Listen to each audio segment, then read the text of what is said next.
It's official, folks. The Lakers trade plans and offseason plans have been revealed, and they are not what fans initially expected, as some brand new reports have dropped, revealing some big information revealing the Lakers' upcoming moves and also some insight into their decisions surrounding both team building and a couple players in particular that are going to be gone. A ton to go over today, folks. Before we get into it all, if you're a part of the percentage who aren't subscribed to the channel, this is the place to be for daily Lakers content. Your guys' support has been unbelievable, so make sure to hit that subscribe button. You guys are absolute beasts. Ladies and gentlemen, we are entering the hot time now of the year. Things are going to start to pick up very, very quickly, especially once the NBA Finals conclude. But we have some big new updates today surrounding, some trade plans. Now, of course, it is official. We now finally have some firm, concrete news from reporter Jovan Buha surrounding what the Lakers plan to do with both some of the players that have been around for a while, but also their center spot. And let's dive right into this right now. As you can see, this here from Jovan Buha / Anthony Irwin. So there's two reports here, multiple reports.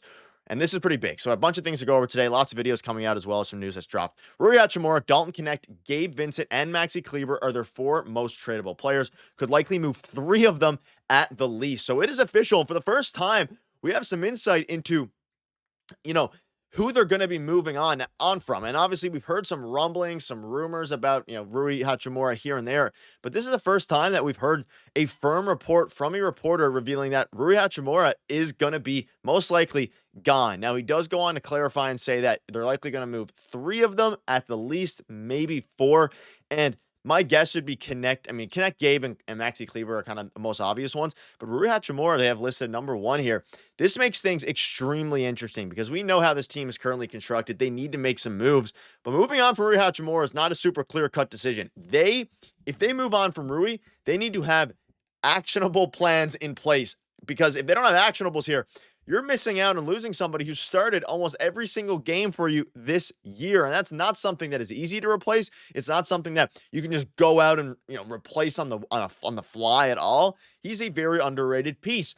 But we know now that 3 or 4 of these guys are going to be gone. Now, you pair that with this new report here surrounding who they're going to try to replace him with, the cards align easier on a Claxton trade, and that is their bet on a potential trade. So from the front office, we also have another article, really similar information. But from the front office's point of view, they believe that not only are they going to focus on moving Rui, Knecht, Gabe, and Kleber, but they are going to be focused in on Nick Claxton. That is going to be the guy that they are 100% locked in on. And there's been some rumblings lately about Daniel Gafford, a bunch of different players. Nick Claxton has always made the most sense, at least from what we're hearing.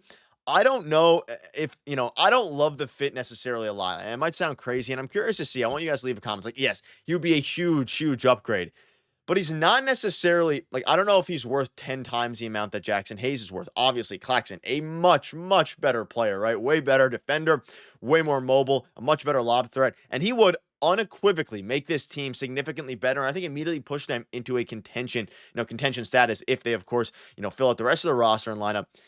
But he's not a big brute center. Now, if you go out and get a guy like Nick Claxton and then you compare him and compliment him with Claxton-Capela, then you're looking at somebody who's bigger, can kind of take some of those hits in Capela. And then, of course, you have Nick Claxton, who can just be your starting center every day. That makes some sense. And, of course, it's always going to come down to the tandem, come down to who, works with who here. But I absolutely love the idea of a Nick Claxton / another big man, Steven Adams, someone like that. But Claxton on his own makes a lot of money, and that would be a trade. Now, you can see this here, an article dropped literally 30 minutes ago. Lakers center target has become crystal clear. So it's really started to pick up surrounding Nick Claxton, and it is a trade target. Now, it is, once again, of course, Nick Claxton. You pair that with the multiple reports about, wanting to move on from Rui, the cards aligning on a potential Claxton trade, all these different things.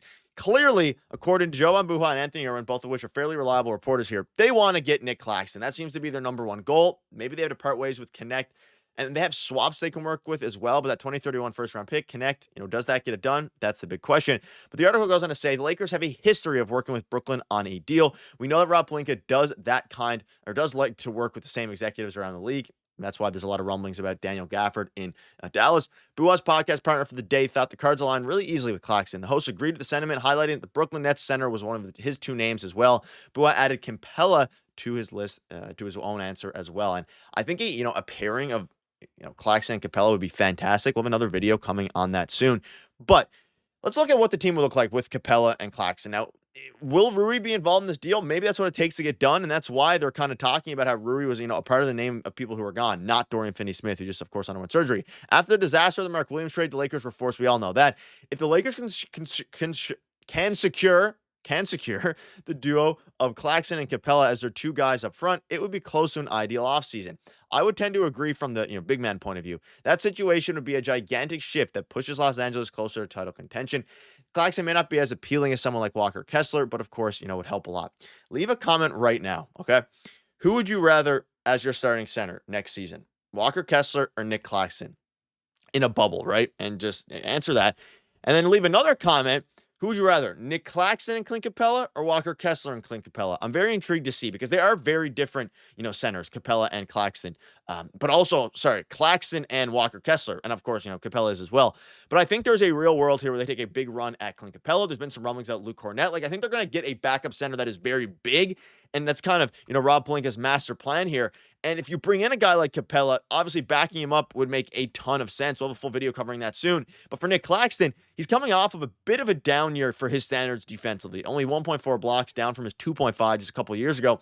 He is an elite rim protector. He is a very good rebounder, a bit down in the rebounds as well. You can attribute that to maybe not enjoying his time in Brooklyn as much, whatever it ends up being. But his field goal percentage was very low last year, especially compared to some of his other years. He would benefit greatly from Luka Doncic and LeBron James. We all assume, LeBron's coming back. Luka Doncic, we assume he's going to sign the, Supermax, or maybe he won't sign the, the full contract, whatever ends up being a bridge deal so he can get another Supermax in his next contract, whatever it is for Luka. He's going to make any center better, right? He is an absolute beast. He is a genius, a basketball genius in general. You put him with Nick Claxton, Claxton's going to have stats that are elevated. I mean, Claxton's barely had a true point guard throughout his career. Of course, their brief stint, Kyrie Irving, things like that, the James Harden, Kyrie Irving, Kevin Durant thing. He hadn't really fully grown into his own player. But let me know down below what your thoughts are on that. Because you look at the team and we assume, let's say Rui Hachimura is one of the guys that is gone.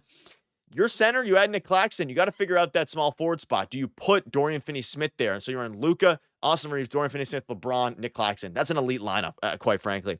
And we think they're going to keep Austin Reaves. Then you have a backup center of Capela or Luke Kornet or somebody of that nature. You get a backup point guard, someone, throwing some names out there, Tyus Jones, players like that. Then you can start to fill the team, around their players. They still have a lot of work to do. Getting the center position done is 100% the priority. Also, quick note, I'm curious to see how Lakers fans are feeling. How are we feeling following Alex Caruso yesterday? 20 points, 5 steals, 3 rebounds. Jeannie Buss will pay for her crime. Are you guys a little bit, upset, maybe a little bit, sad with the fact that Jeannie Buss traded Alex Caruso? Obviously, he wasn't the level of player he was back when we had him.